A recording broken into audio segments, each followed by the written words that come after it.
começar. Então vamos fazer o inverso, vamos ser cavaleiro. Vou começar com a Carlita se apresentando, depois eu volto no slide. Primeiras damas. Boa noite, gente. Meu nome é Carlita, como vocês já sabem. Queria primeiro agradecer o convite, agradecer ao Márcio que lembrou de mim para fazer essa participação especial. Eu sou graduanda de Engenharia de Petróleo pela UFPEL, ainda não estou formada. Aí, para tentar me comparar com o Márcio, aqui eu coloquei a minha experiência, que é de 1 ano e 6 meses como estagiária. Eu fiz estágio, mais para frente eu vou falar, mas foi na NP e na Origem. E estou há 4 meses como analista aqui na Origem, analista júnior de construção e intervenção de poços. Pô, comparar com o Márcio, meu currículo.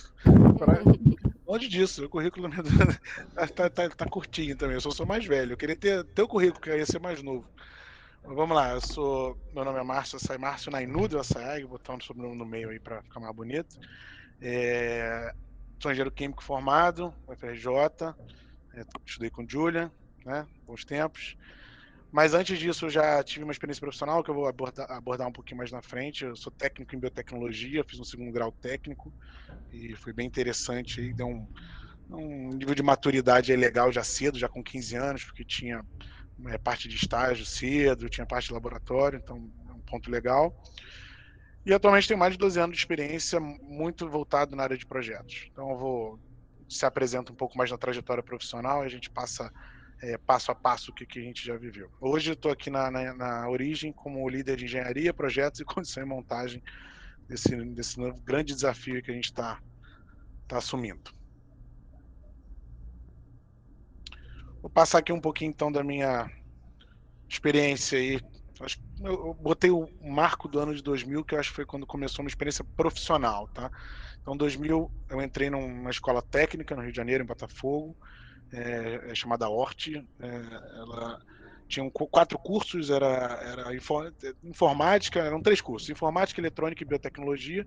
Eu já tinha uma vontade de fazer alguma coisa relacionada à medicina ou química, então eu escolhi biotecnologia, mesmo sem entender que mexia com muita biologia, o que para mim não era tão divertido, mas valeu, porque nesse ponto lá eu vi muita química e despertou esse interesse em trabalhar, em fazer engenharia química. E a parte legal é que 2 anos depois eu fiz um primeiro estágio no Sempre, na Petrobras, um estágio curto de 3 meses, mas eu tinha 16 anos, então você já está no mundo corporativo com 15, 16 anos, e na época, onde a gente tinha muito pouco acesso à informação, foi bem legal, foi uma experiência muito legal, assim, de estar no mundo corporativo, ser respeitado, ganhar um primeiro saláriozinho e ter uma responsabilidade. Na época, lá eu trabalhava lá era ensaios de querosene de aviação, então davam resultado aí de todos os aeroportos do Brasil, eu achava super interessante. Então foi minha primeira grande experiência profissional e me deu esse norte aí de fazer engenharia química. Passei o ano de 2002, fiz vestibular, acabei não me dedicando mais à escola. No ano 2003 eu acabei fazendo curso preparatório e passei em 2004 aí para ingressar era o que eu queria muito faculdade pública e acabei ingressando na UFRJ. E aí comecei a fazer o curso, nos 2 primeiros anos ciclo básico, você acabava não estagiando, e eu coloquei que em 2006 foi também uma experiência diferente, onde fiz um work experience, que parece bobo, mas é uma bagagem legal também. Você vai para fora do país e vai trabalhar fora da sua área. Então, eu trabalhei como bagageiro, né, o Bellman, lá de uma estação de esqui, e é uma experiência muito legal. Você acaba lidando com gente, lidando com outras culturas, lidando com muito preconceito. Então, eu destaquei, achei bem interessante essa experiência profissional. Por mais que não seja na área, foi uma experiência bem interessante que eu vivi. Retornei, continuei a faculdade e em 2008 eu até passei aqui, mas eu fiz um estágio na Vale. Eu não coloquei, mas para não ficar muito pesado o slide, onde eu fiquei 6 meses. Foi um processo seletivo bem legal, tal. Achei legal fazer o processo. Eram, sei lá, 100 candidatos e para 10 vagas, então foi um desafio legal. Mas não era na área, era supply chain, se formasse a ser analista. Acabei que no 5º mês eu pensei assim, falei, cara, não é na minha área, assim, eu vou estudar operações unitárias, vou aprender a dimensionar vaso, transferência de calor, e aqui eu vou fazer análise de fornecedor. Então me deu esse estalo e eu entendi que eu precisava até vai um pouco de encontro aí depois da história da Carlita, que eu precisava estar na área, para primeiro estar na área e depois decidir sair da área, se fosse o caso. Então, 6 meses depois, eu fiz um outro processo seletivo e entrei na Quintec, que hoje é uma empresa da Siemens, que é uma empresa de projeto de engenharia. Em 2008, o mercado estava bombando. Você passava na frente assim andando, quer estágio? Não, vem, estagia. Tinha muita vaga, era um mercado em alta e pouca gente.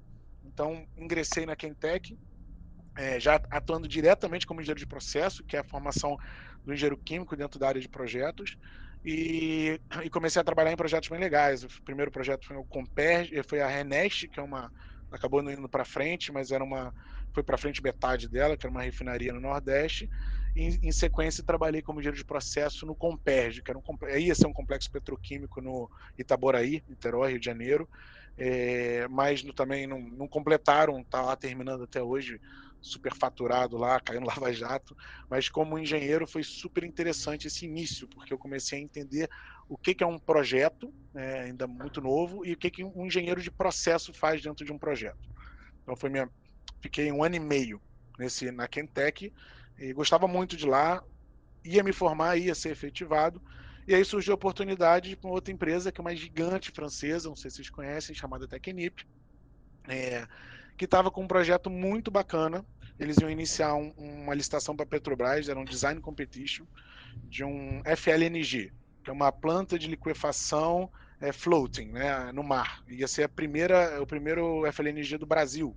A Petrobras estava cogitando fazer esse projeto e avançar com esse projeto devido à quantidade de gás que tem no mundo offshore, especialmente no pré-sal, e ela não conseguiria escoar isso para a costa.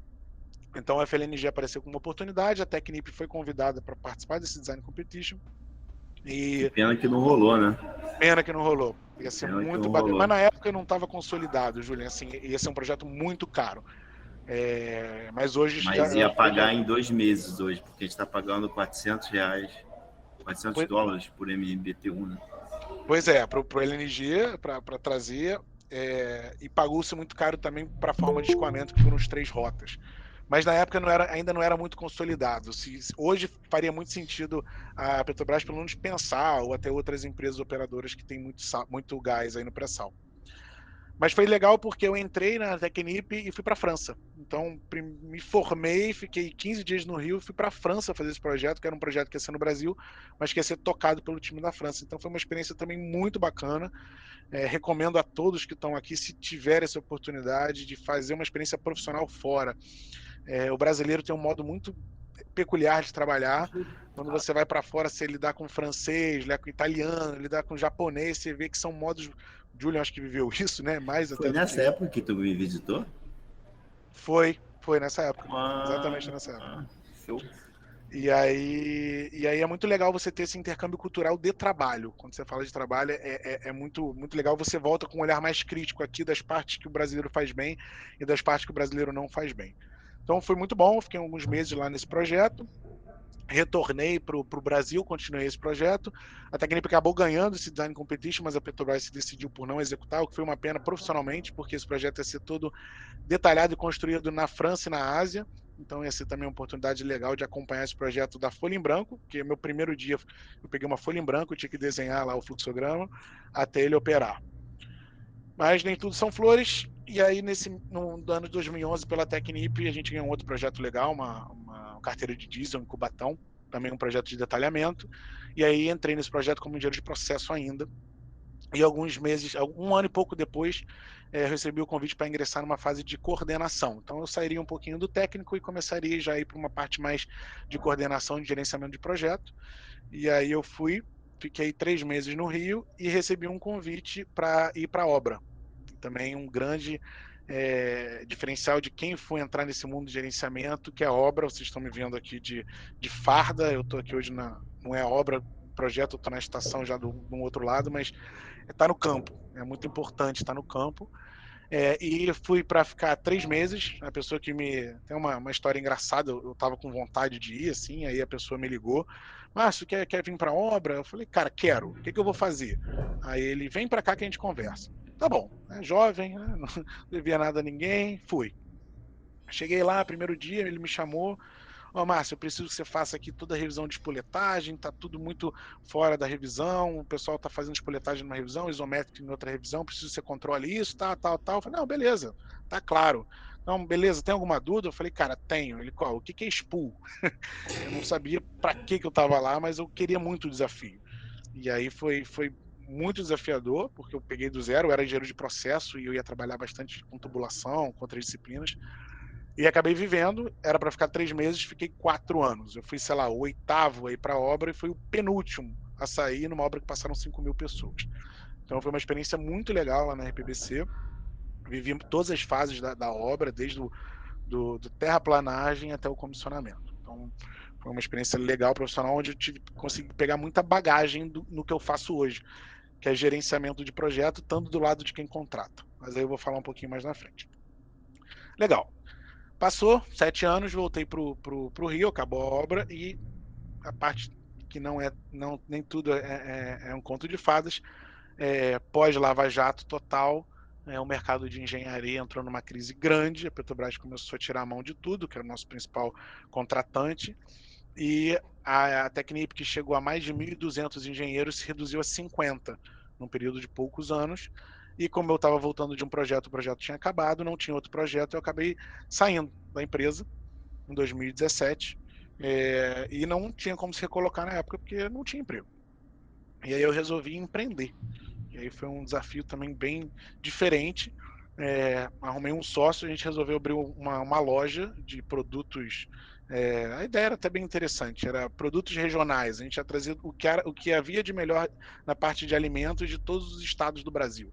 Então a gente fez uma loja conceito, aí tinha queijo de Minas, tinha açaí de Roraima, tinha pequi de Goiânia, chimaerva lá do sul, e trouxe. E de preferência marcas que não tinham no Rio, então ficou muito legal. Até vou botar uma fotinha aqui da loja, não sei se vocês conseguem ver, essa aí ficou a nossa lojinha. Só que. A loja existe ainda? Então, ela durou 1 ano e 2 meses e ela dava 0 a 0 ou prejuízo todo mês. E a gente. E aí, quando assim. Não deixou de ser um projeto, então a parte de estruturar a loja, de ter ideias, de conversar com o fornecedor, de negociar com toda a parte da proprietária, de bolar o conceito, de acompanhar toda a obra, porque a gente pegou isso aí, estava destruído, isso foi muito legal. Então, como engenheiro e como uma pessoa que gosta de projeto, eu achei muito interessante. No primeiro dia que eu tive que sentar naquele banquinho para vender, o desafio começou. E aí não aflorou esse comércio, eu não me sentia bem ali. Não é que eu me sentia bem, óbvio que se o negócio tivesse bombado ia ser diferente, mas era um desafio muito diferente. E eu vi que o que eu tinha na cabeça mesmo era a parte do projeto, de executar e não de estar após, né?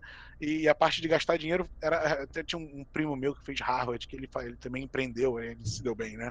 Mas ele falou: "E aí, Márcio, como é que tá?" Eu falei: "Cara, tá muito difícil". Ele: "Cara, não tá difícil. Vai ficar difícil no dia que você abrir, porque gastar dinheiro é fácil. O difícil é você recuperar o dinheiro na loja". E eu fiquei com isso muito na cabeça. A loja rodou aí 1 ano, acabou que teve um prejuízo e eu recebi um convite para voltar para o mercado. E eu já estava muito afim de voltar e, e aceitei e consegui vender a loja. Então, assim, eu gastei, sei lá, 100%, vendi com 20% do que eu gastei, mas foi ótimo, que eu não precisei fechar, não precisei descomissionar. Então, eu tive um prejuizinho, mas a experiência foi muito boa. E aí eu me ingressei numa empresa de projeto, que na verdade é a Technip, só que a Technip ela descontinuou no Brasil e ela virou essa empresa Gênesis, e ingressei na área comercial. Também muito importante na área de projetos, porque você acaba vendendo projetos. Então você tinha que entender o projeto como um todo.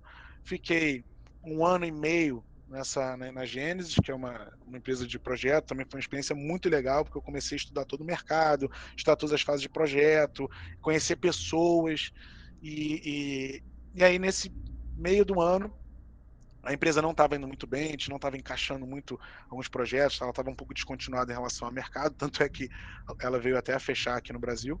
Eu recebi o convite da atual diretora da empresa, a empresa na época tinha 15 pessoas, e aí eu migrei, eu botei PetroMais, né? de propósito, porque era o nome da empresa na época que a gente entrou, que eu entrei, depois a Carlita vai falar um pouco, e ingressei aí nesse mundo novo, que hoje é Origem, eu vou falar isso um pouquinho mais para frente.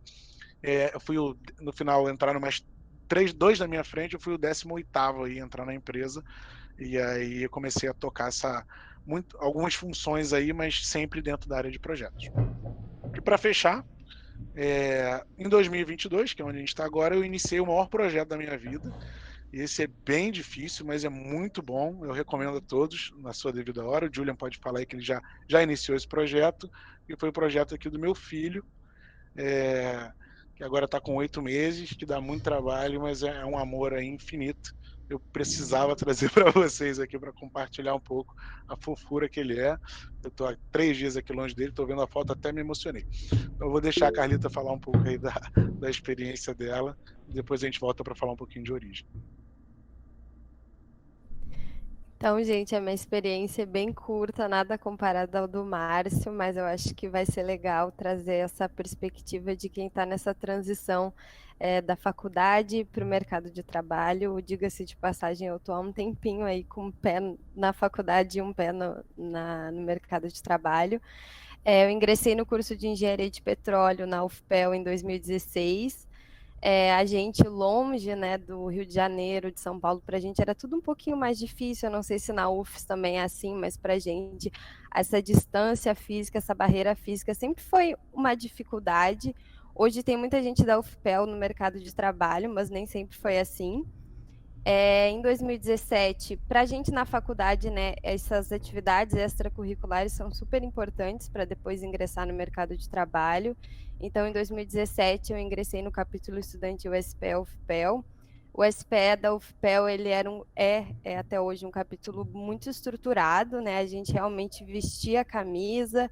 Então, eu fiquei até 2020 no capítulo, eu era muito ativa, eu passei por diferentes cargos, a gente tinha uma rotatividade, né? Tinha essa oportunidade de passar por diferentes cargos, ter diferentes experiências. Eu fui gerente de relações públicas, gerente de marketing, tesoureira, secretária.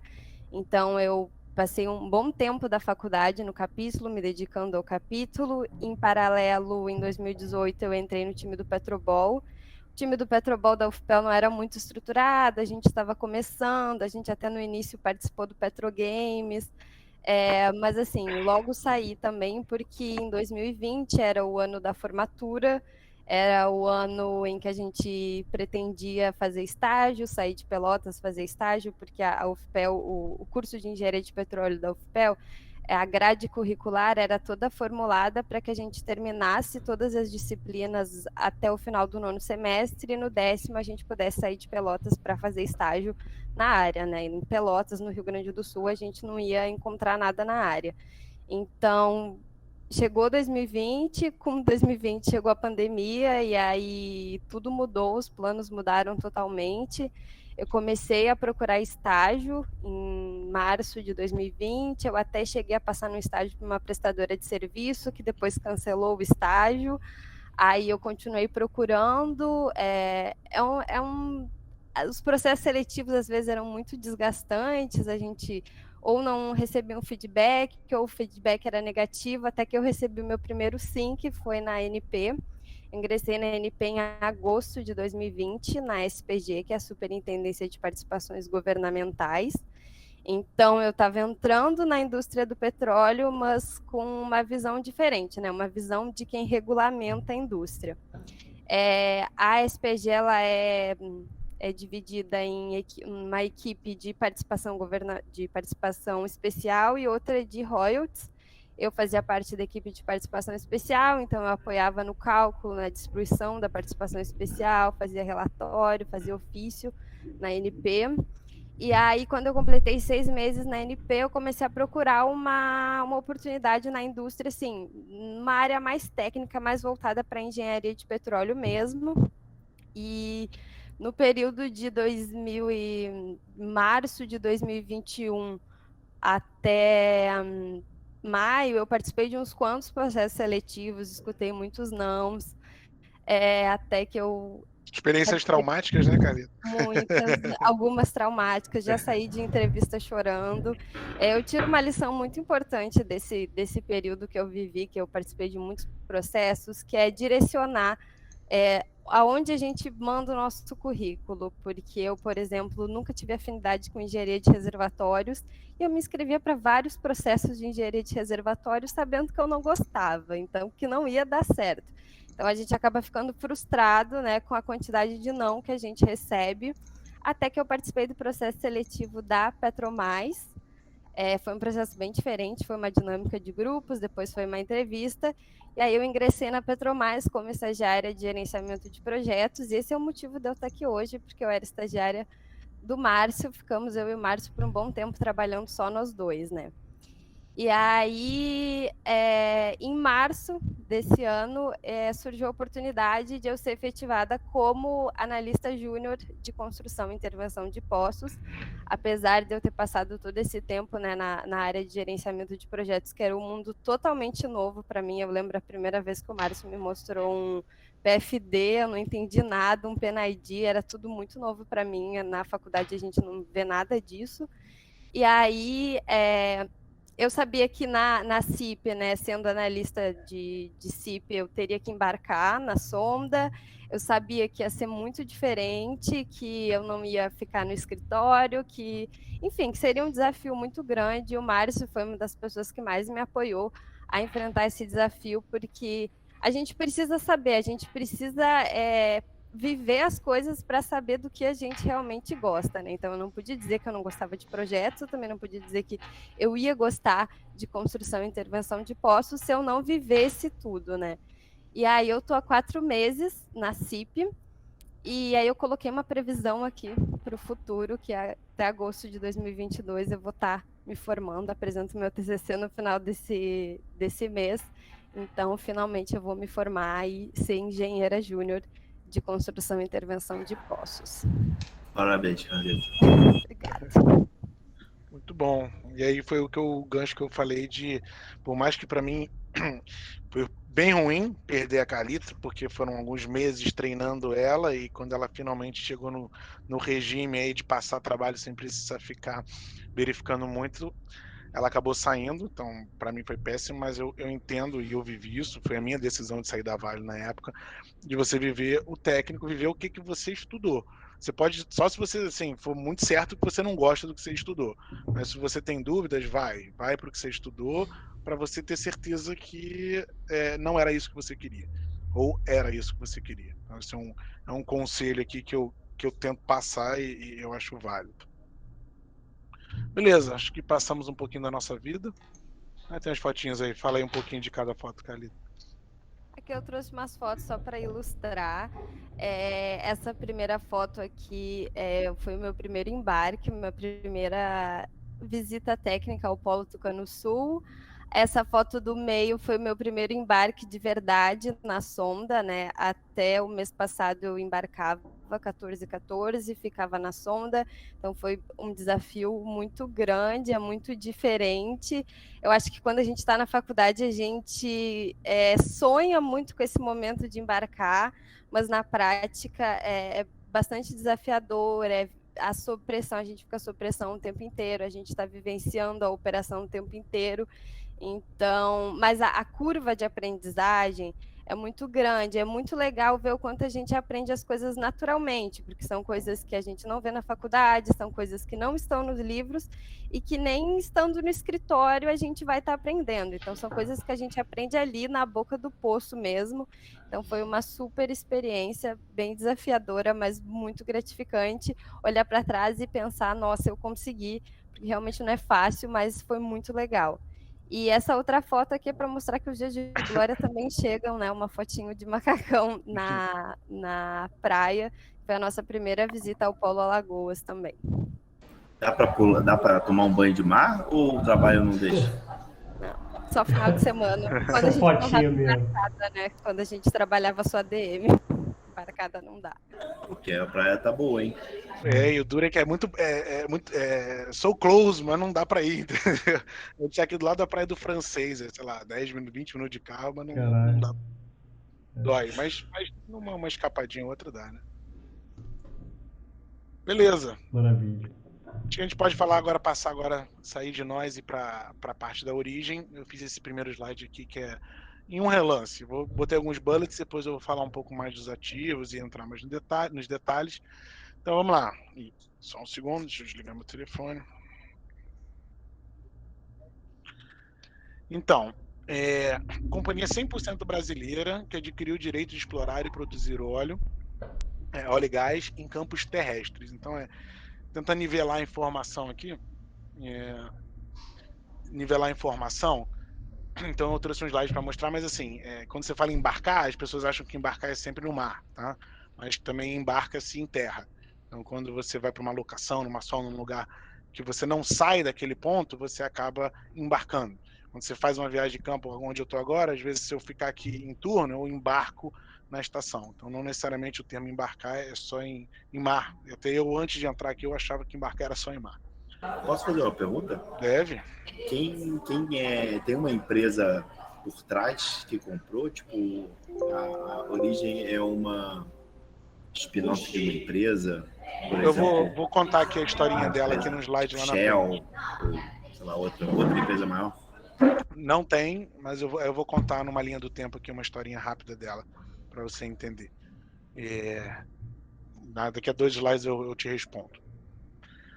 Mas para nivelar a informação, o que é uma operadora de óleo e gás? Tá? Uma operadora de óleo e gás, agradeço aí meu amigo Rafael que está até escutando aqui, me ajudou a fazer esse slide, é basicamente essa figura. Então, o trabalho que a Carlita faz, que é posicionar sonda para criar poços, e a partir do momento que esses poços estão criados, a gente brinca assim, quando dá bom, e eles conseguem produzir os fluidos que a gente quer, que é óleo ou gás, ou óleo e gás associado, água não. Esse fluido, quando o poço está pronto, ele precisa ser tratado para você poder vender. Então não adianta ter um poço se você não faz esse escoamento do poço. Então, assim, bem simplório aqui, eu vou passar um fluxo, e cada área da empresa aqui trabalha num desses momentos. Então tem o geólogo que vai trabalhar vendo onde que tem pontos que possa ter os fluidos que a gente quer. O time de poços que viabiliza a construção desses poços para que o fluido escoe. O time da CIP que viabiliza as sondas para fabricar, para poder fazer as intervenções, as perfurações. E o time de operação que vai operar esse fluido quando sair ali da cabeça do poço. E entre outros aqui, SMS, manutenção. Então tem muitas áreas aqui da empresa, eu vou tentar passar o fluxo para todo mundo entender e nivelar a informação. Então, a partir do momento que o óleo com gás associado ou simplesmente gás não associado sai do poço, ele escoa para uma estação, tá? Se você for pensar no offshore, é como se ele estivesse escoando para um FPSO, para uma plataforma, digamos assim, que é o que todo mundo conhece mais do dia a dia. E é um processo que acaba sendo bem simples. Você precisa separar os 3 fluidos. Você separa água, óleo e gás. Então, a partir do momento que você consegue, entra num separador gravitacional, depois entra num separador trifásico, não vou entrar nesse mérito técnico, mas quando você consegue separar a água, essa água ela sofre um tratamento para você poder reinjetá-la no reservatório, porque a água é um problema, ninguém quer gastar dinheiro para produzir água. Então você faz uma reinjeção, você trata o básico que você tem que tratar para poder reinjetá-la no reservatório, até porque o descarte de uma água oleosa é algo caro. Então faz sentido você reinjetar para economizar esse descarte, até para estimular o reservatório a produzir mais. É um método de recuperação. O óleo, que sempre foi um produto principal, embora o gás agora esteja nascendo como um bom produto, também você separa simples, depois você tira a água e o gás dele, você confirma que a especificação dele está dentro do que você espera, através de ensaios químicos, e vende. Então, simples assim. Aí você pode vender, bota num navio e vende para qualquer lugar do mundo, ou vende internamente aqui para quem quiser consumir. E o gás, quando se separa, que hoje é um produto que está sendo bem procurado, você tem uma monetização legal. Aqui, né, a Origem, ela tem uma unidade de processamento que se especifica esse gás, você tira os contaminantes, tira a água, tira eventualmente CO2, H2S quando tem, e ele fica pronto para você vender. E você pode, dependendo da sua UPGN, você pode vender ele de forma como gás natural, que é o gás natural encanado aí que as distribuidoras fazem, o GLP, quando você consegue numa UPGN chegar na especificação do GLP, que é o gás de cozinha, né, o que vai em botijão. Eventualmente você pode liquefazer esse gás para poder interiorizar ele, uma vez que você, trazendo do gasoso para o líquido, você diminui quase em 600 vezes o fator de volume. E também você pode gerar energia, associando a uma termoelétrica e aí monetizando ele em vez de gás como energia elétrica. Entre alguns outros, eu trouxe uns 4 aqui principais. E aí você comercializa através desses 4 produtos, existem outros que você pode vender. Então, é mais para nivelar a informação do que uma operadora faz do que ela pode vir a fazer. Nem todas são iguais. A Petrobras é muito mais completa, ela tem quase tudo. A Origem, por exemplo, ela tem uma UPGN e ela está entrando aqui, possivelmente, nesses mercados aqui de NL Energia. Márcio, o GLP você já faz o invase dela ou vocês destinam para alguém fazer? Se você for dividir o gás, as frações dele, tudo que for C1 e C2, né, carbono 1 e carbono 2, o gás natural mesmo, que quando é encanado em casa, é metano, que é o C1. Então, aí tem uma regulação da ANP, a RAMP 16/2008, que é uma regulação da ANP, ela diz os parâmetros mínimos para você poder vender esse gás. Então, ele é 85% mínimo de metano e máximo de 12% de etano e máximo de 6% de propano. Então, você especificando nessas concentrações, e tem um ponto de orvalho também, o máximo de água, você especificando, você consegue vender essa GN, gás natural. E o GLP também tem uma regulamentação, ele tem uma proporção de C3 e C4. E aí você dando uma pressãozinha nele de 10 quilos, ele fica no estado líquido. Então você consegue colocar no botijão, e aí você diminui o volume para poder vender. Ele tem um poder calorífico muito maior, por exemplo, do que o gás natural. Ele é um produto muito nobre. Então é isso.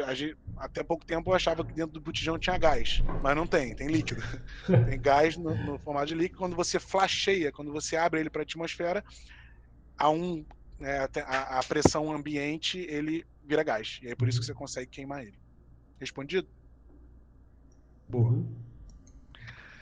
Bom, o segundo bullet que eu quero trazer é um bullet assim, que realmente a gente tem essa preocupação. Óbvio que quando a gente fala mercado de óleo e gás, hoje o termo bonito é mercado de energia, não deixa de ser, e a Origem tem tendências fortes aí de partir, se aderente a esse propósito de sustentabilidade, confiabilidade energética e custo de energia competitivos. Então a gente tem esse drive aqui dentro da empresa, tentar partir para toda a parte de captura de carbono das nossas unidades, tentar ser bem competitivo aqui, principalmente no Nordeste, onde tem muita reclamação de valores, e uma confiabilidade, que a gente consiga ter uma produção que seja possível distribuir para o mercado sem deixar nenhum gap e evitando desabastecer qualquer área. Então, quando você fala em GNL, é uma alternativa de você interiorizar o gás. Hoje o gás ele é muito costeiro no Brasil. Então, você transformando ele em GNL, diminuindo o volume, você consegue botar em isocontainer, consegue botar até em barcas e levar para pontos que hoje não se tem acesso a gás. E aí usa outros meios de energia, até mais poluentes, você pode às vezes usar carvão, usa diesel, e você conseguindo interiorizar o gás é algo interessante. A gente tem muito esse drive dentro da empresa. Terceiro bullet é a atuação no mid e no up midstream, só para entender o que uma operadora faz. Então essa figurinha acho que representa bem. O up é a parte de IP, de exploração e produção. Então o offshore é em plataforma, o onshore você acaba vendo formas de recuperação com bombeiros, etc. Não precisamos entrar nesse mérito aqui. O mid eu coloquei que a gente tem o process, que é o PGN, tá? Mas não necessariamente todos os operadores trabalham com a parte de transporte, estocagem e processamento. Então, eu coloquei que a gente entra um pouquinho no mid porque a gente tem um PGN, mas não é o core de operadora. E depois aí o down é a parte de distribuição, que a gente sai de cena e deixa os outros players tocarem. Aí um pouquinho mais da Origem. Perfis da Origem, uma equipe muito jovem. Tá? O time aqui valoriza muito o perfil jovem. A gente pode dar o exemplo da Carlita, que é muito nova, entrou nova na empresa e com muito pouco tempo já tem muita responsabilidade. A Vitória, que está aqui no call, também entrou com muito pouco tempo, hoje já tem muita responsabilidade. O estagiário aqui, quando entra, ele é visto como um profissional. Ele participa de reunião com o diretor, ele participa de reunião com o fornecedor. Então, sempre foi um drive, eu acho que o maior drive que eu posso mostrar aqui é a figura da pessoa que fundou a empresa, essa menina aqui que dá para confundir com uma estagiária, que é a Luna. Ela, há 12 anos atrás, ela estava saindo da faculdade. E hoje ela é a principal responsável e fundadora da empresa. Então ela tem 35 anos e manja muito de todas as áreas. Então mostra que e ela investe nesse perfil. Então se vocês olharem a foto aqui, eu marquei aqui o nosso atual CEO, que também é novo, tem menos de 40 anos, o diretor técnico também é novo, tem menos de 40 anos, a Luna, que é a nossa diretora de operação e fundadora, também, já falei, 35. Se vocês forem olhar a cara das pessoas aqui, todo mundo muito novo. Então a empresa, ela realmente ela preza muito por isso. E aí a parte legal que eu quis trazer é a parte de crescimento exponencial. Lembra no início da apresentação que eu falei que eu fui o 18º a entrar na empresa? Essa foto aqui era a empresa inteira em setembro. Óbvio, um ou outro estava no polo, mas basicamente a empresa inteira estava aqui em setembro de 2021. E essa foto que eu estou trazendo aqui, a gente tirou semana passada, é 1/10 da empresa que tem hoje. Então a gente cresceu aí, a gente foi de 18 em 2021, hoje a gente tem mais de 600 primeirizados e mais de 700 contando os terceirizados. Então foi um crescimento que chegou a ser até inorgânico, difícil até conhecer todas as pessoas, porque a cada semana entra muita gente, porque tem muito trabalho. Então a gente investe muito em gente boa, e está sendo muito legal acompanhar esse crescimento desde o início. E uma coisa importante aqui, eu vou deixar para de surpresa, Carlita, fala um pouco aí da força feminina aí, porque também você sabe que é um drive grande aí da empresa. Não é à toa, né, que a nossa diretora, fundadora da empresa, é uma mulher e a gente investe muito nessa energia feminina. Hoje mesmo no evento Mossoró em Gués, a gente teve uma mesa redonda de 4 mulheres da empresa com outras 2 de outras empresas e dá para ver, né, que aqui uma boa parte do time, eu acho que, se não me engano, 60% do time da matriz é composto por mulheres, algo em torno disso, 50%, 60%.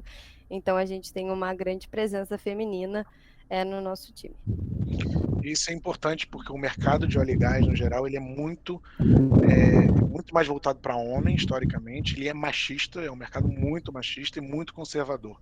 Então é muito legal quebrar esse paradigma, e a mulherada aqui, assim, é muito boa e é muito respeitada, e é muito legal de ver isso. Então esse é um ponto muito interessante aí da empresa. Muito mesmo, parabéns. Eu já até reconheci uma menina da UFES ali também. Alguns alunos nos outros grupos ali de fotos. Essa é quem? A Sofia. Sofia, verdade. Sofia foi da SPE, né, que o nosso coordenador do PRH aqui também coordena o SPE aqui da UFES. Né? Acho que a Sofia participou. Sim, Sofia Paiva. Boa noite a todos. Boa noite, ela mesma. Muito Sofia legal. Paiva. Ela aqui, né? Sim. Legal. Beleza, agora eu vou responder um pouco aí a pergunta do Júlio, passar aqui a origem já numa linha do tempo. A origem nasceu em 2017, onde uma menina de menos de 30 anos resolveu comprar um campo. Ela resolveu comprar um campo no Espírito Santo, aí na terra de vocês, com o dinheiro do pai dela. Pegou um empréstimo com o pai dela e comprou um campo de garça branca, e começou a correr atrás de investidores para poder explorar esse campo. Ela fez um estudo, ela mesma, com umas ajudas, que a gente chama de oferta permanente da ANP. Então, a volta e meia a ANP bota para venda, e quem quiser, comprovando alguns parâmetros, pode comprar. Ela comprou e aí começou a trabalhar. Ela trabalhava em outra área, ela trabalhava em outra empresa como PJ, mas começou a tocar esse projeto individual, que era o que ela queria mesmo na época. E aí, alguns anos depois, ela foi desenvolvendo fornecedor, foi desenvolvendo parceria, se juntou com o atual CEO da empresa, esse CEO conseguiu alguns investidores, e aí em 2020 esse time já comprou outros campos no Brasil. Então, Saíra, Mosquito, Fazenda Gameleira, Tizil. Então são campos aí espalhados pela Bahia, Espírito Santo e Rio Grande do Norte. Também numa outra oferta permanente que a gente tinha da ANP. Então já não era só ela, era ela com um sócio e com alguns investidores. E começou a desenvolver também, correr atrás de mais dinheiro para poder desenvolver, começar a fazer testes, porque eram campos que já tinham poços, mas não tinham sido explorados, campos marginais. Então ela começou a tentar desenvolver para entender o potencial desses poços. E aí, em março de 2020, já com esses investidores e uma parceria com uma outra empresa que também tinha um capital, também tudo brasileiro, resolveram já partir para um desafio maior, que era um desinvestimento da Petrobras. Já era um polo que a Petrobras já produzia, então era um polo em produção, para operar esse polo. Então fizeram um acordo, uma empresa entrou com dinheiro, eles entrariam com a parte de operação e conseguiram comprar o polo de Tucano-Sul, que hoje é um polo muito importante para a gente, e começaram a fazer todo o processo de transição para assumir esse polo e operar esse polo efetivamente. Nesse meio do caminho, já com outras conversas, outros investidores, resolveram correr atrás de um polo 100 vezes maior do que o polo de Tucano-Sul, que é o polo de Alagoas, que é até onde eu estou aqui no momento, que já é um polo respeitável, um polo grande que colocaria a empresa num patamar grande no onshore, e para isso precisava de dinheiro, e aí ela foi atrás de um investidor grande de São Paulo, e são números públicos, ela conseguiu e desembolsaram 300 milhões de dólares para a aquisição do polo Alagoas, com um compromisso de mais de 200 milhões de dólares de investimento. E aí é onde entra a Prisma Capital, que aí, respondendo o Julian, quem está por trás aqui. Não era nenhum outro operador. Tá? Era um fundo, uma galera lá de São Paulo, que bastante dinheiro, comprou o projeto dela. Só um minutinho, gente, só um minutinho.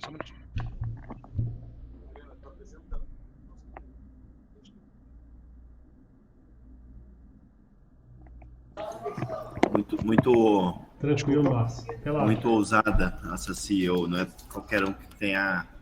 CEO, ela Essa... merece tudo que vai colher pela frente, que ela foi realmente muito. Vai colher tudo. Já está colhendo, né? Mas daqui a pouco vai colher mais. E aí foi quando entrou a Prisma e comprou todos esses sócios menores, pagou, tirou todo mundo, que tinham vários investidores, e ela entrou como a principal investidora majoritária e deixou os sócios originais com um percentual. E aí foi quando eu digo que a empresa nasceu, que foi... Primeiro nascimento foi o signing do Polo Alagoas, quando realmente ganhou o leilão, tá, do Polo Alagoas, fez o processo de transição e em fevereiro de 2022, que foi quando eu brinquei do closing do Polo Alagoas, que era o dia que vocês queriam que a gente apresentasse, que a gente começou a operar aqui.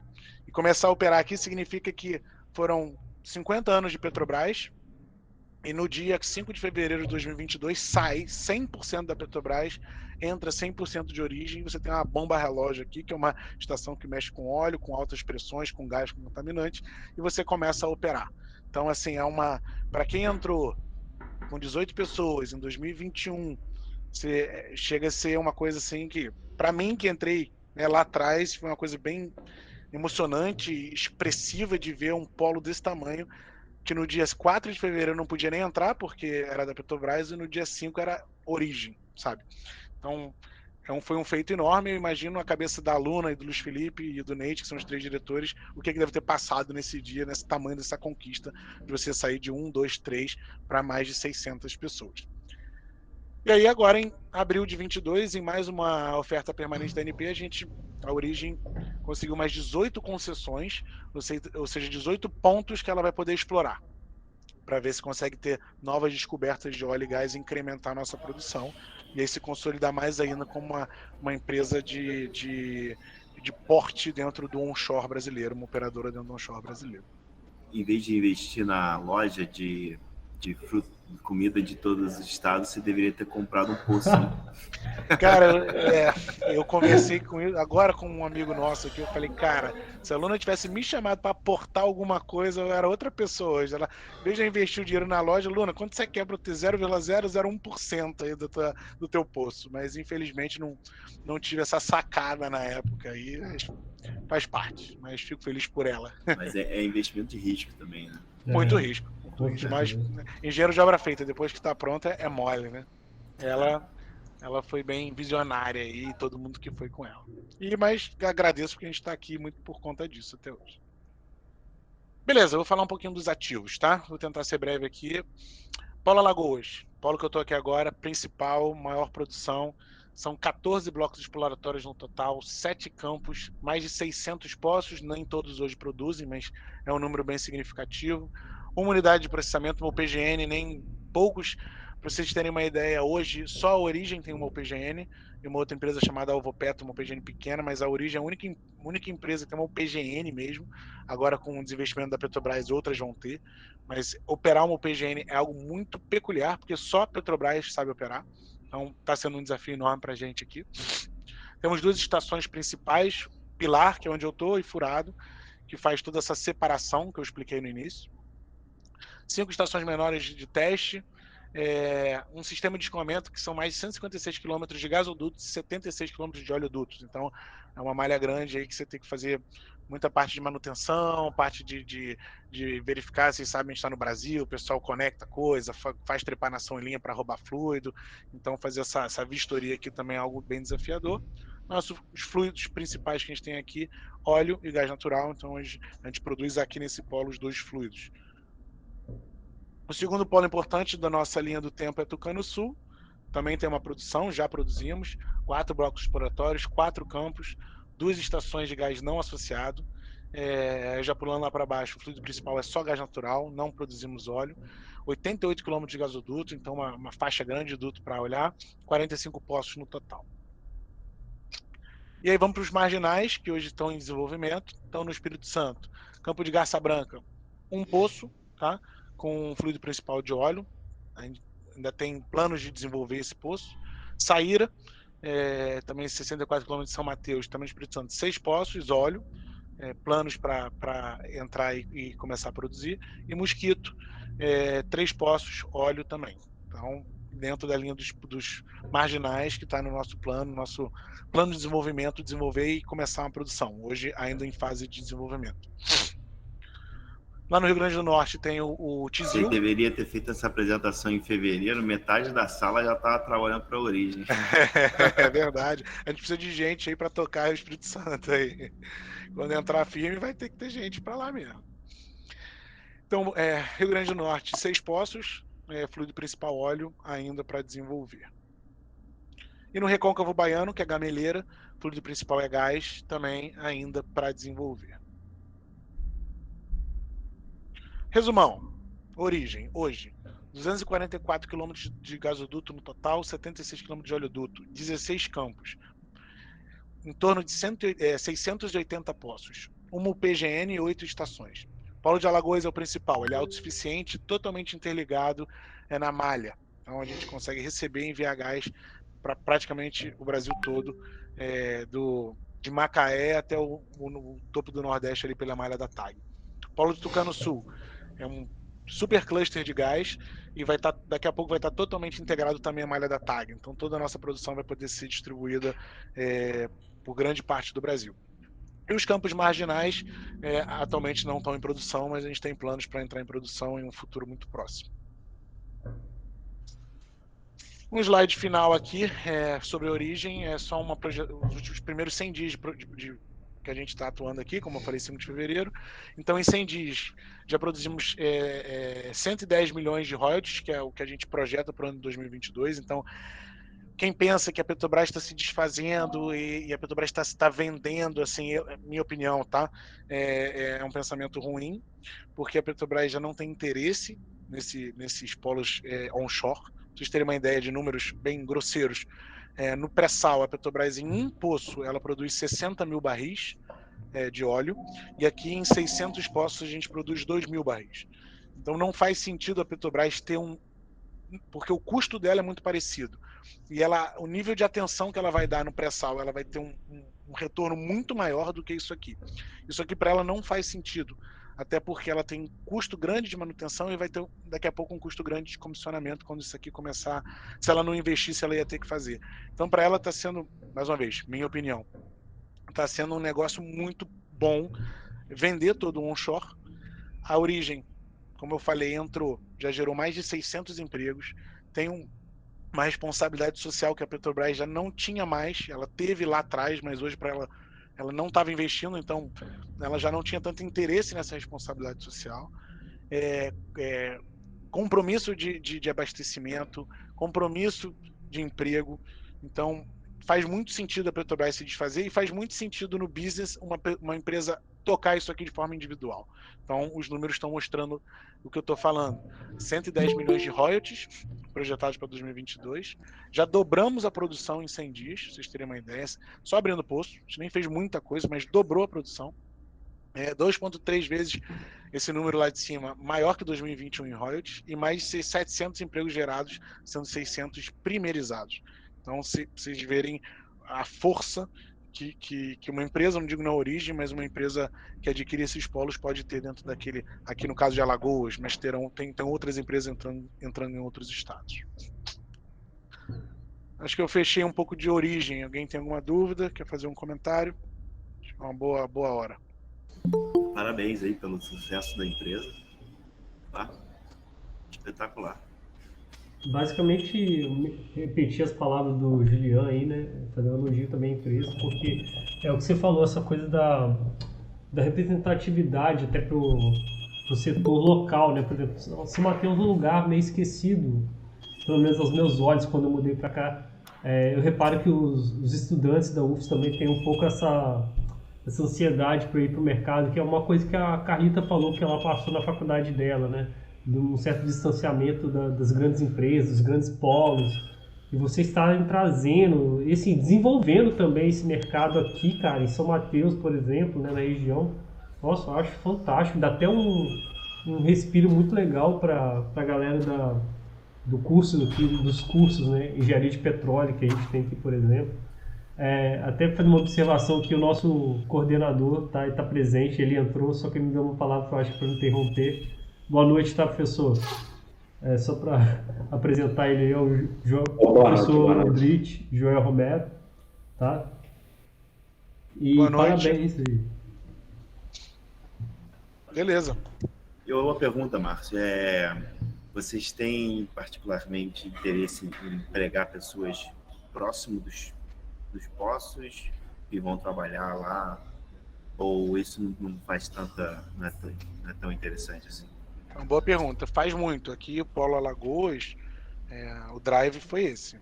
Tá? No Polo aqui, o drive foi geração de empregos local. Então, foi feito um trabalho brilhante do RH em muito pouco tempo para conseguir levantar um banco de dados, cadastrar. Nossa RH aqui, a gente só tem elogios. Eles contrataram 500 pessoas em 3 meses. Foi um marco, um recorde. E dessas 500, 475... Tô brincando, eu não tenho esse número de cabeça, mas foram locais. Então, Alagoas foi um exemplo disso. Tucano também, local, time lá da Bahia. Com certeza, quando a gente for para Espírito Santo, mais forte, quando a gente começar a desenvolver, quando a gente for para Alagoas, não vai ser quando a gente for para Espírito Santo, não vai ser do tamanho, né? Você vê pelo tamanho da quantidade de poços, mas tendo uma estação, a ideia é empregar o pessoal local, com certeza. Especialmente precisando de estagiário, buscar gente da faculdade local para justamente ter essa aderência e essa vontade de estar dentro da empresa. Tranquilo, voltando. Então vamos falar um pouquinho agora de gerenciamento de projeto, que é a área que eu atuo. Então, trazer aí a ideia do fórum. Como que a gente recebe as demandas aqui de projetos industriais? É importante falar que projeto pode ser qualquer coisa, né? Eu ir para casa agora é um projeto, tem que pensar o trajeto que eu vou ter, como que eu vou, quanto que eu vou gastar, etc. Então, vamos trazer que são projetos industriais que são projetos que vão desde a cabeça do poço, da saída da árvore de Natal até a entrega final do cliente, todas essas melhorias, e que tipos de projeto existem, tá? Então, eu trouxe alguns bullets aqui, que tipos de projeto existem. O primeiro é geração de ROIC, que é retorno de capital investido, é um dinheiro que você vai botar para ter uma melhoria, para ter retorno. O segundo é a parte de contingência operacional. Então, quando você tem uma estrutura funcionando, você precisa ter um backup para evitar qualquer possível parada. O terceiro é uma manutenção emergencial. Então, você tem alguma coisa que está muito crítica e você precisa fazer um projeto para resolver. O quarto, aspectos regulatórios. Então, às vezes vem uma demanda do Corpo de Bombeiros, às vezes vem uma demanda da ANP, às vezes vem demandas de órgãos ambientais, você precisa fazer uma melhora. E o quarto são melhorias, tá? Então, são as formas que a gente pode receber aqui, classificar, buscando aqui o fluxo de um projeto. Então, eu classifiquei aqueles projetos e aí tem as áreas demandantes. Dentro daquela classificação, várias áreas podem solicitar para o nosso time aqui a elaboração de um projeto. Então, eu chamei de Gate Zero, que seria essa solicitação. Então, o time de operação pode fazer uma solicitação, o time de manutenção, o time de SMS, pessoal de regulatório, uma diretoria mais técnica, que é já esse time já de reservatório, de postos, e inclusive o time comercial já pensando em maximizar a venda dos nossos produtos. Quando cai na nossa caixa, a gente faz algumas análises aqui. Ele cai já o que a gente chama de Gate 1, fazer uma análise prévia do que foi pedido. Então, o que a gente avalia? Benefícios técnicos para o negócio. Então, às vezes, alguém faz um pedido que, de repente, não tem ganhos técnicos. E a gente acaba fazendo um estudo e retrucando. Uma avaliação preliminar da viabilidade técnica. Então, às vezes, a pessoa faz um pedido de algo que não é possível executar. Então, é importante o time de engenharia trabalhar. O terceiro, quando é um projeto de retorno de capital investido, quando você coloca um dinheiro para ter um retorno, faz uma avaliação econômica, porque vamos construir uma nova UPGN. Você faz um estudo e vê que ela vai dar retorno daqui a 60 anos. Então, de repente, não faz sentido construir essa nova UPGN. Então, é algo que o time de projetos, nem sempre ele faz internamente, mas ele pode terceirizar ou contratar alguém para fazer. O quarto bullet, que é uma estimativa de CAPEX, para a gente ter uma ideia de quanto vai custar. Então, até é importante esse bullet estar antes da avaliação econômica. E um cronograma também importante estar antes da avaliação econômica, quanto tempo vai durar. Feito esse levantamento prévio, porque você ainda tem pouca maturidade do projeto, é bem prévio mesmo, você consegue montar uma apresentação para levar para uma primeira aprovação de uma diretoria. Então, diretores, o projeto pedido foi esse, o ganho é esse, a melhoria é essa, vai custar tanto, vai durar tanto tempo. E aí, seguimos com esse estudo? A diretoria pode falar, não, nessas condições pode parar por aí, não faz sentido, ou podem avançar. Eles dando um ok, a gente avança porque a gente chama de Gate 2, que já é, muitas das vezes, elaborar o projeto de engenharia mesmo. Então, a gente contrata muitas vezes uma empresa de engenharia, ou se a gente tiver capacidade interna, ele elabora esse projeto. E com um projeto de engenharia na mão, você consegue bolar já um cronograma final, tanto de engenharia até a execução da construção e montagem. Geralmente um projeto ela culmina numa construção e montagem, você executa a construção de alguma coisa. Então, quando eu falo eu vou dar alguns exemplos aqui na frente, vai ficar mais claro.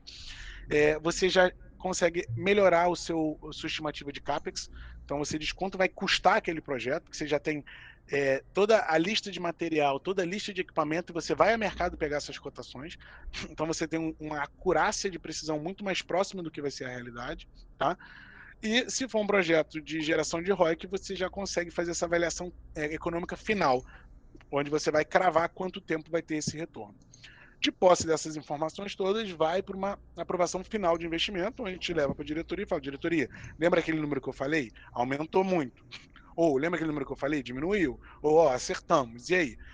Podemos partir para a execução?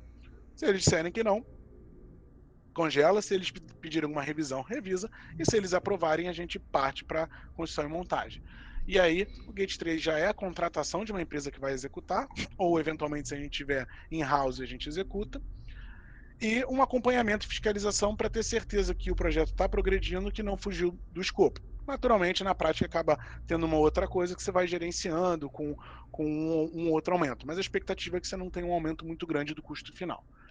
Acabado o Gate 3, comissiona aquele projeto. Você faz o início, pode ser uma obra civil, pode ser uma obra que você tem que partir alguma planta, e fazendo esse comissionamento e concluindo ele, você entrega para aquele solicitante. Solicitante, aquilo que você me pediu está concluído. Você dá o ok que está pronto. E uma vez ele dando esse ok, você parte para o último gate, que são todas as lições aprendidas daquele projeto. Onde você faz reuniões com todos os envolvidos e elabora um relatório, e a partir desse relatório, quando você pegar um novo projeto, você vai tentar evitar os erros que você cometeu naquele projeto. Então, basicamente, isso é um fluxo de um gerenciamento de projeto. Eu trouxe aqui alguns cases, mas vou passar rápido porque eles acabam se repetindo. Então, vou dar um exemplo aqui de um novo sistema de separação de água de injeção. Tá? Não sistema de separação de água e injeção de água. Então, por exemplo, a área que demandou foi o time de operação.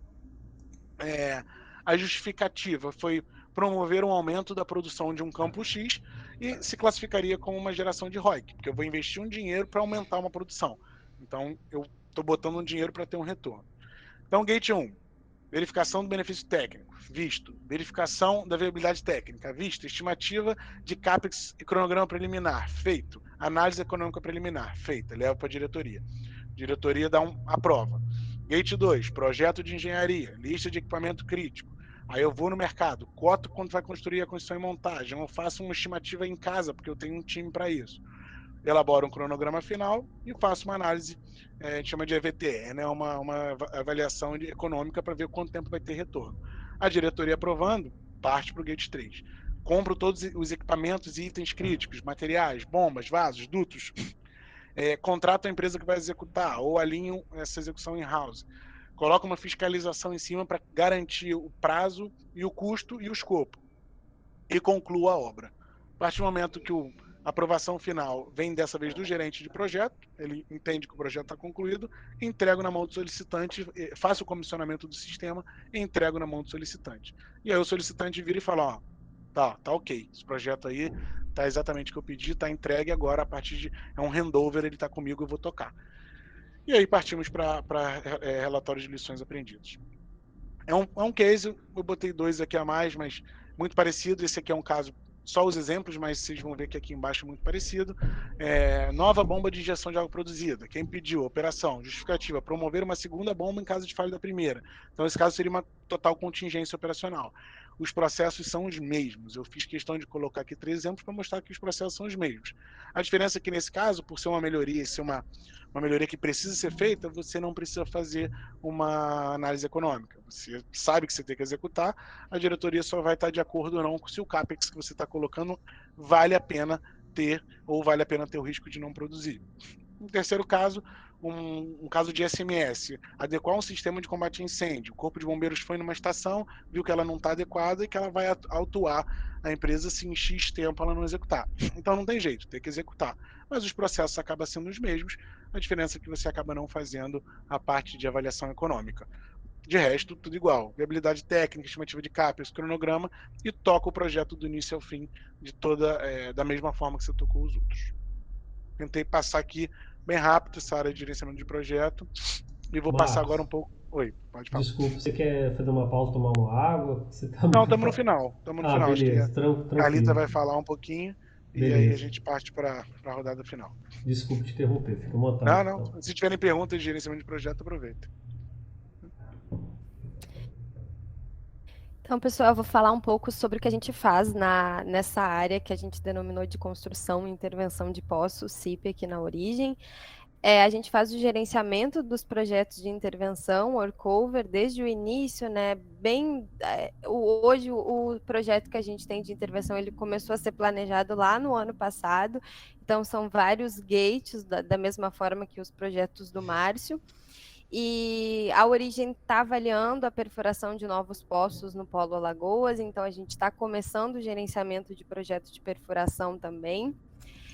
Hoje nós temos 5 sondas de produção terrestre, né, sondas similares a essa que eu coloquei na foto. 4 estão no Polo Alagoas e uma está no Polo Tucano Sul. Elas não são nossas, elas são de empresas contratadas, então a gente faz o gerenciamento desses contratos. Durante a intervenção, a gente tem serviços de canhoneio, squeeze, acidificação, fraturamento, que também não é realizado por nós, é uma empresa, uma prestadora de serviço que realiza esses serviços, então a gente também faz o gerenciamento desses contratos.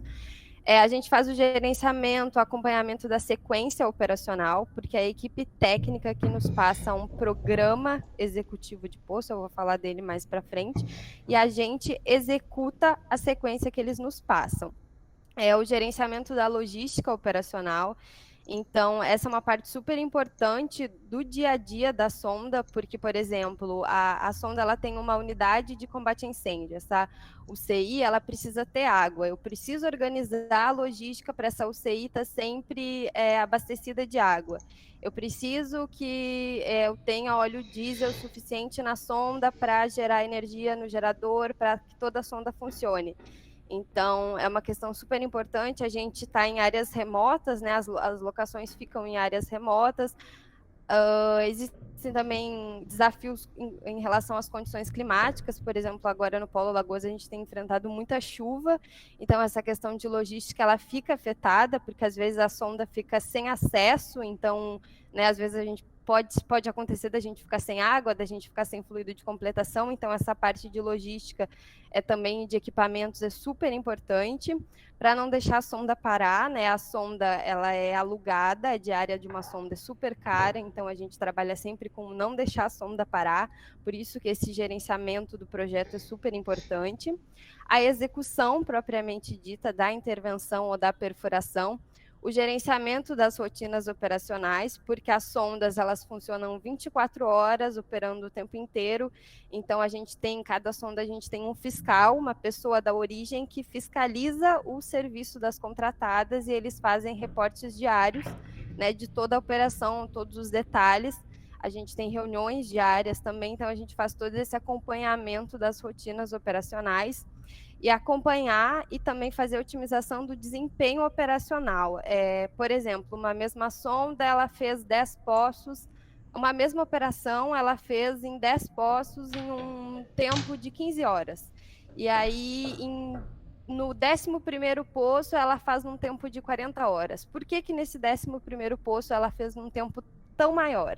Então, a gente faz esse acompanhamento e busca saber o que a gente pode melhorar, o que a gente pode otimizar para diminuir esse tempo de sonda e diminuir o nosso gasto, né, com o aluguel da sonda. Pode passar.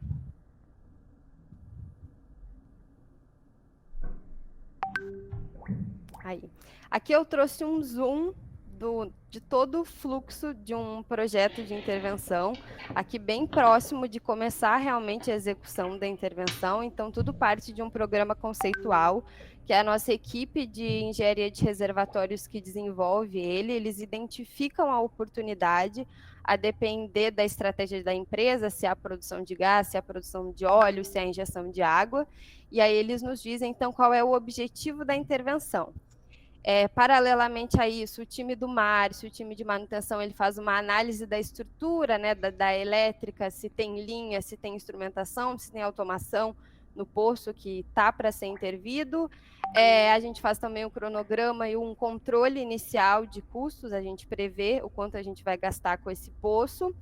E desse programa conceitual a gente parte para um programa executivo, que é a equipe de engenharia de poços, uma equipe técnica que descreve todas as operações, a sequência operacional, tudo bem descritinho para a gente da CIP poder executar no campo, né?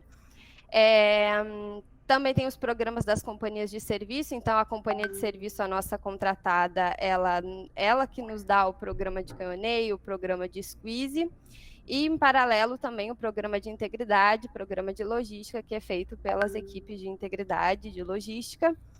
E aí, dependendo, né, dessas análises que são feitas pelo time de projeto, pelo time de manutenção, pelo próprio time de engenharia de poços, por exemplo, engenharia de reservatórios disse que a gente tem um poço com bom potencial, mas eu não tenho todos os equipamentos para esse poço.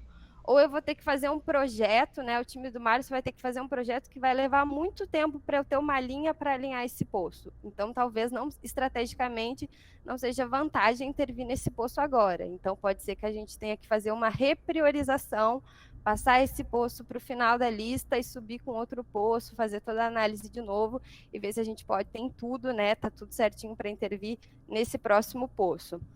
Então, já, né, na execução da intervenção, pouco antes de começar a execução propriamente dita, a gente tem que fazer a inspeção da locação, do acesso, ver se está tudo certinho para a sonda chegar.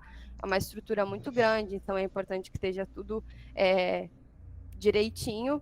A gente faz a solicitação de materiais, de equipamentos, para ver se também está tudo certo. A gente faz uma previsão inicial das operações. Então, eu tenho a minha sequência operacional, quando que vai cair cada uma das minhas operações. Então, a gente faz uma previsão por cima. E a gente recebe a alocação, recebe o poço do time de operação de poços. Então, durante a intervenção, a alocação, o poço é nossa responsabilidade. Quando a gente termina a intervenção, ele volta a ser responsabilidade do time de operação. A gente executa a intervenção, então, durante a execução da intervenção, tem uma série de reportes que são feitos à ANP. além dos nossos próprios reportes internos, como eu já falei anteriormente, e terminando a intervenção, então a gente entrega esse poço novamente para a operação. A gente tem um output, que é um relatório final de intervenção, que mostra como que ficou esse poço, quais equipamentos desceram, como que ele ficou equipado, o que ele vai produzir, em qual zona ele vai produzir. E a gente tem as nossas lições aprendidas, né? Porque é um ciclo de melhoria contínua para no próximo programa, na próxima operação, a gente ter essas lições aprendidas e aplicar. Lá na frente, né, eu falei sobre a análise de linha elétrica, instrumentação e automação. Aí eles vão definir se é um projeto ou se é uma manutenção, e ao final da intervenção, então, ou se faz um projeto ou se faz uma manutenção, e aí a gente vai ter o poço pronto, né, com um procedimento de abertura, que também é elaborado pela equipe técnica, e tendo a linha, estando tudo certinho, estando o poço pronto, a gente abre o poço, né, alinha ele para produção.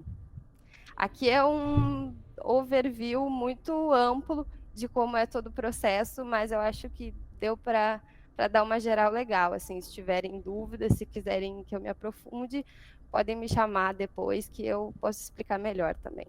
Volta para projetos, Carlito, isso é muito difícil.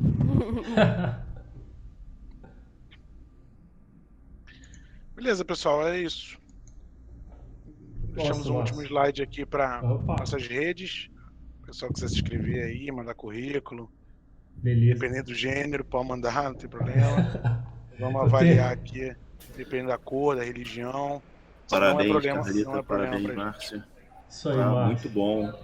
Orgulho nacional, origem aí. Não sabia da empresa, estava bem curioso. Cara, eu vou... Parabéns. Vai ter muita pergunta aí, mas eu vou ter que sair porque o meu celular tá pronto aqui. Eu tô aqui numa loja de celular e vão fechar às 8 horas da noite.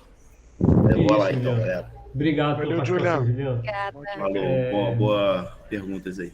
Valeu. Márcio, Carlita, mil perdões novamente pelo que aconteceu, tá? Vocês não tem culpa. Meio que fugiu do controle, não estava acostumado com isso. A gente deixa muito aberto o diálogo, né? Para as pessoas se expressarem, levantar a mãozinha, cada um responde, tá? Isso foi novidade, infelizmente, para mim. E assim, vou compartilhar a página de vocês com a galera em agradecimento também. Muito obrigado. Eu tinha uma pergunta, assim, normalmente as vagas assim para estágio, né? Elas são... LinkedIn. LinkedIn, né? São ofertadas mais no LinkedIn. Elas são totalmente presenciais ou tem vagas para trabalho remoto? A princípio, o regime presencial, Oficial. mas... E também tem muita vaga no polo. Então pode ser presencial no polo, não necessariamente presencial na matriz, que é no Rio de Janeiro. Entendi. Mas novas tendências, dependendo, tem sempre uma conversa. Mas a princípio sempre presencial, porque é onde as coisas acabam acontecendo, no final das contas. E vaga é LinkedIn, a gente solta muita coisa no LinkedIn. Legal. Vou falar pro pessoal seguir lá mesmo. Tem até uma amiga minha que infelizmente não está presente, ela estava doida para acompanhar e vou indicá-la.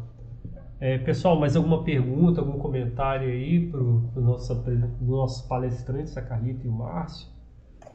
Eu gostaria, primeiro, agradecer Márcio e Carlita o tempo, a dedicação. Acho que interessante sempre aqui do lado da universidade. Meu nome é Joel, tá? Sou daqui da Engenharia e Petróleo da UFES. Sempre é interessante ouvir o conhecimento de quem está em campo, né? Como a Carlita comentou, para quem está na graduação, tem muita teoria, muitas coisas que estão apenas no papel e quando vai para o campo a coisa muda bastante, mas eu acho que são sempre assuntos complementares. Então, parabéns e obrigado por compartilhar esse conhecimento, Márcio e Carlita. Queria fazer uma pergunta um pouco, não sei se é muito específica, eu vi na parte que o Márcio estava comentando sobre os gates, né, as portas, 0, 1, 2, 3 até 5. Assim, eu fiquei um pouco curioso quanto aos tempos. Eu sei, claro, que depende muito de qual projeto esteja se tratando. Você, inclusive, mostrou o caso de uma bomba, por exemplo. Aí eu fiquei assim, com duas dúvidas. Uma é, primeiro, qual, em média, assim, uma ordem de grandeza dos tempos em que esses projetos, qual deles, digamos, toma mais tempo, mas estamos falando de meses, anos? Essa era uma pergunta. E a outra pergunta é exatamente sobre a questão da bomba. Até que nível de equipamento é necessário fazer um projeto desse tipo? Quer dizer, qualquer processo de aquisição precisa de uma análise conforme se apresenta assim nessas formas de portas, de gates, ou não? Muito boa pergunta. Respondendo, a primeira, eu trouxe 3 projetos fictícios, tá? A gente não está aplicando, mas vou responder a segunda primeira, que vai fazer mais sentido a primeira. O que eu brinco com o pessoal é o seguinte: é urgente, não é projeto. Então, assim, é urgente, precisa consertar alguma coisa de forma urgente, não é projeto. Quando a gente, aqui internamente, a gente faz uma triagem, porque tem vezes que a pessoa vai solicitar, ela não sabe se é uma manutenção ou se é um projeto. Então, a gente faz algumas perguntinhas. E aí as perguntinhas é um reparo ou é alguma coisa nova? Vai precisar de engenharia ou não vai precisar? Vai precisar de comprar algum equipamento ou não vai precisar? Então, dependendo das respostas, a pessoa acaba indo para manutenção. O que a gente entende que é projeto? Todo projeto é algo que precise de uma engenharia por trás, de um estudo, de uma elaboração de uma folha de dados para comprar alguma coisa, não necessariamente um equipamento, mas pode ser uma linha, você precisa fazer um processo, você precisa fazer um descritivo para depois alguém construir. Tá? Então, se eu tenho uma bomba que quebrou e eu vou botar uma outra bomba, não é um projeto, porque eu vou pegar aquela folha, aquele manual daquela bomba, aquela folha de dados daquela bomba, eu vou botar no mercado, vou comprar e vou tirar, 6 por meia dúzia. Então, isso não é um projeto. Agora, se eu for fazer um aumento de capacidade daquele sistema, que eu preciso dimensionar uma nova bomba, isso é um projeto. E se é um projeto, tem que passar por todos esses gates aqui.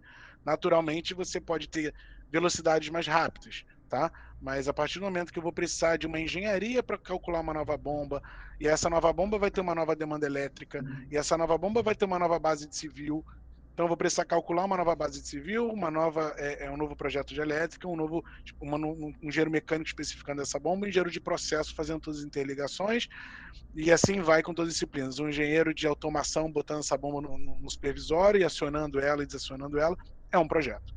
E aí começa a passar por todos esses gates, porque nem sempre um pedido naturalmente vai se transformar num projeto, e aí você precisa passar. Os tempos. O Gate 1, supostamente, é o que tem menor tempo. Vai depender da disponibilidade do time. Se hoje eu tenho 200 projetos em carteira, eu vou tratando um por um a partir do momento que coloquem. Mas é algo que você consegue... É um cheiro, né?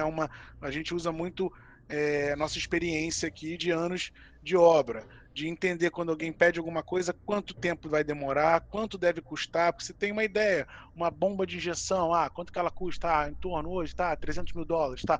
Lembrando que é um classe 5, você tem 1 a 2% de maturidade do projeto. Então você pode errar, por exemplo, de CAPEX, 50 para cima, 30 para baixo. Você tem umas métricas internacionais de estimativa que você consegue estimar. Então esse Gate 1 acaba sendo mais rápido. Você bota um time para estudar, faz o que a gente chama de TRP, que é um termo de referência do projeto, e leva isso para frente. Esse termo de referência vão ter todos esses bullets que estão na tela. Aprovando, aí cada projeto vai ter o seu tempo. Porque um projeto de uma UPGN, talvez eu demore 8 meses fazendo engenharia, depois mais 3 anos construindo, 2 anos construindo. Agora, um projeto pequeno de uma adequação, de repente é 1 mês de engenharia, com 2 meses para chegar a um equipamento crítico, com 3, 4, 5 meses de execução de construção e montagem. Então, esses tempos podem variar dependendo sempre da complexidade do projeto e do seu caminho crítico. Muitas das vezes o caminho crítico, quando tem um equipamento mais parrudo, acaba sendo ele, porque os prazos de entrega não são tão rápidos. Equipamentos que você precisa importar, trazer de fora do Brasil, prazo maior, tem toda a questão de demora, às vezes, alfandegária. Então, você acaba, no Gate 2, indo mais a fundo no teu caminho crítico para fazer o teu cronograma e entender qual vai ser o prazo daquele projeto. Então, resumindo, para ser um projeto, você precisa de todo um estudo, uma engenharia por trás, e aí sim você tem que passar por esses gates, e cada projeto vai ter o seu tempo, dependendo da sua complexidade. Nossa, muito bem respondido. Excelente, muito legal. Uma dúvida final, obrigado pela resposta. Quem lida, então, com esses assuntos, Márcio, Carlita, tem que ter assim, um conhecimento macro, bem amplo, sobre diversos temas, por exemplo, questões econômicas, técnicas, conhecer praticamente de começo ao fim todo o processo para opinar, decidir, não é? Sim. Dentro da nossa área que a gente tem gente que é bem multidisciplinar, às vezes você não precisa ir na página 5 de todos os assuntos. É importante você entender a página 1 de todos e alguns assuntos você... Por exemplo, eu sou engenheiro químico. A disciplina de elétrica não é uma disciplina que eu entenda a ponto de projetar ou comentar um desenho. Mas a gente lança a mão de um engenheiro eletricista que ele vai fazer. A gente acaba não sendo cego, você entende mais ou menos para que serve, mas eu não sei fazer um diagrama unifilar. Eu não sei fazer, não sei saberia comentar, mas você tem uma equipe multidisciplinar para trabalhar em cima disso. Parte de viabilidade econômica. A gente tem um corpo aqui de engenheiros de produção que tem isso. Então, você acaba delegando, se ele apresenta aqui uma coisa, bota no algoritmo e vem uma coisa muito louca, você tem um pouco de sensibilidade com tempo de vida e de experiência para dizer, cara, tá errado isso aí, revisa. Mas você acaba lançando mão de pessoas dentro de uma equipe que possa executar. Mas é importante, sim, ter essa vivência do macro, de entender de uma folha em branco até uma lição aprendida, que são todos esses gates. E lançar mão de pessoas dentro de uma equipe que vão entrar na página 3, 4, 5 quando você precisa. Excelente, obrigado novamente. Bacana. Obrigado pela resposta, Márcio.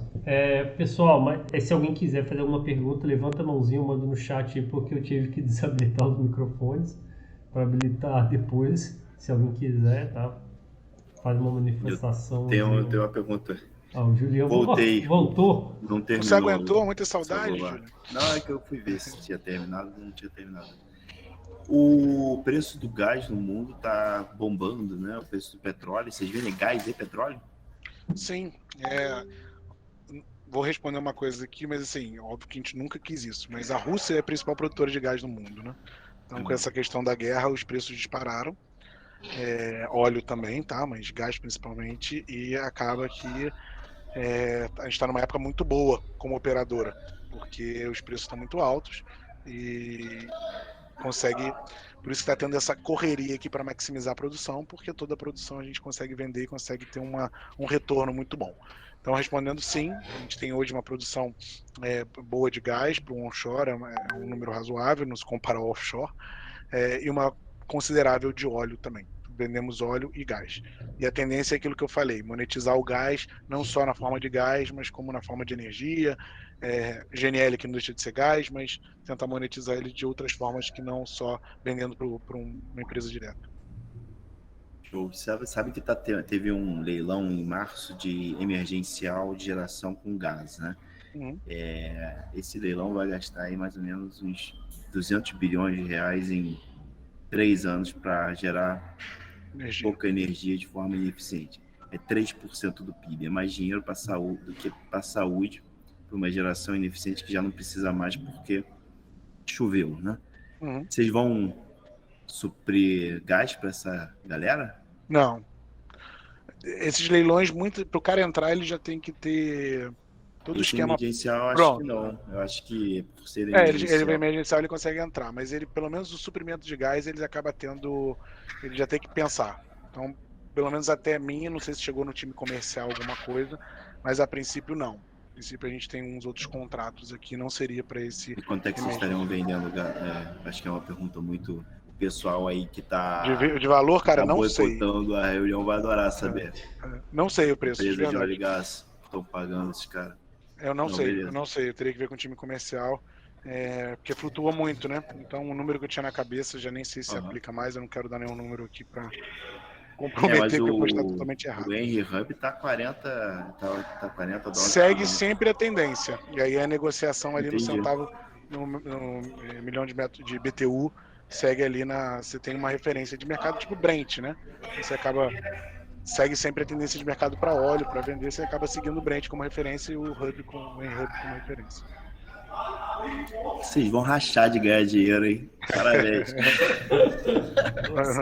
Tomara. Graças à Rússia. Eu tô esperando a PL, isso que é importante. Vocês ganham bônus aí? Você vê no PL, lógico. Tem programa de participação de lucro. Mas tem muita coisa para fazer ainda, então tem que dar lucro. Vamos ver, vamos torcer para que continue assim.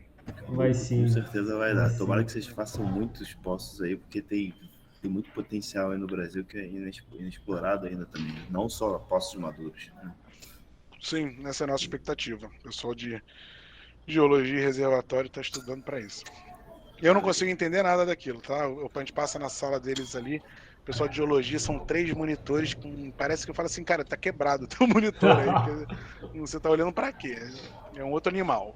Tem que estar bem inspirado para conseguir entender aquilo, mas eu respeito. Eles falando que tem, a gente faz o projeto. Tem aula de reservatório na UFES? Tem, o professor Joel pode falar melhor aí, mas tem. Sim, sim. De engenharia de reservatórios, tem a parte de geologia, geofísica também. É um curso de graduação em engenharia petróleo, que tem a parte de geologia e geofísica e tem a outra de reservatórios, métodos especiais da recuperação, elevação artificial, simulação de reservatórios, uma série de... Todas as disciplinas relacionadas com a engenharia de petróleo. Claro, assim, sempre de uma perspectiva um pouco... sem muito aprofundamento, né? Uma coisa macro, que são as mais linhas gerais, né? Nós temos sim. E Márcio, Carlita, aqui a UFES, estamos aqui no campus no norte, em São Mateus. Então, quando vocês vieram, não? A gente se encontra. Legal. Conversamos pessoalmente. Em breve. Fácil. Provavelmente em breve a gente deve ter que fazer uma visita para entender como é que está a situação. Perfeito. A gente avisa. Teremos uma sonda aí também, futuramente, intervindo.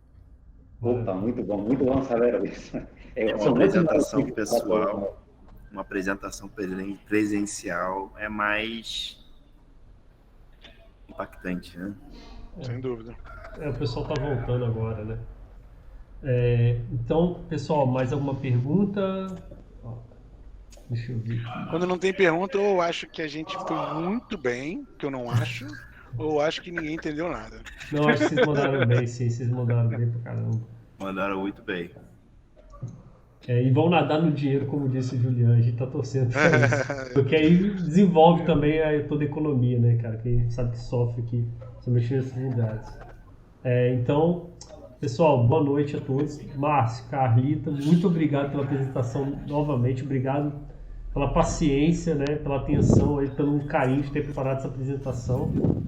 E conte com a gente sempre que vocês precisarem qualquer coisa, vou compartilhar sempre lá que eu puder as vagas de vocês agora, eu já sei como é que é mais. E é isso, só eu acho que eu tenho uma pergunta, Pedro, não sei se perguntaram. Como é que faz para aplicar para o emprego, né? Eu perguntei, ele falou que ele divulga as vagas tudo lá no LinkedIn, majoritariamente, né? E são todos presenciais. Não, assim, também presenciais na maioria, né? Não todos. Eu não estava na... Existe um banco lá no site para cadastro de currículo, mas muitas das vezes, a prática mesmo, abre a vaga no LinkedIn, as pessoas se inscrevem e aí a gente analisa os currículos. É mais orgânico, né? Talvez, não sei. É melhor. O que a gente só pede que não tá legal é que a gente abre assim, vaga para engenheiro de processo. Precisa ser engenheiro químico. Aí vem gente aplicando, o cara é advogado, aí ele aplica. Aí você acaba perdendo muito tempo no currículo. Então, a pessoa até se queima, porque, cara, não é assim que ela vai entrar aplicando o advogado, não vai... técnico de segurança. Cara, quando tiver técnico de segurança, aplica. Então, total, isso que a gente tem essa dificuldade aí. Mas fora isso, é assim que funciona. Excelente, excelente. Então, pessoal, vamos encerrar por aqui. Vou cancelar a gravação, interromper a gravação, não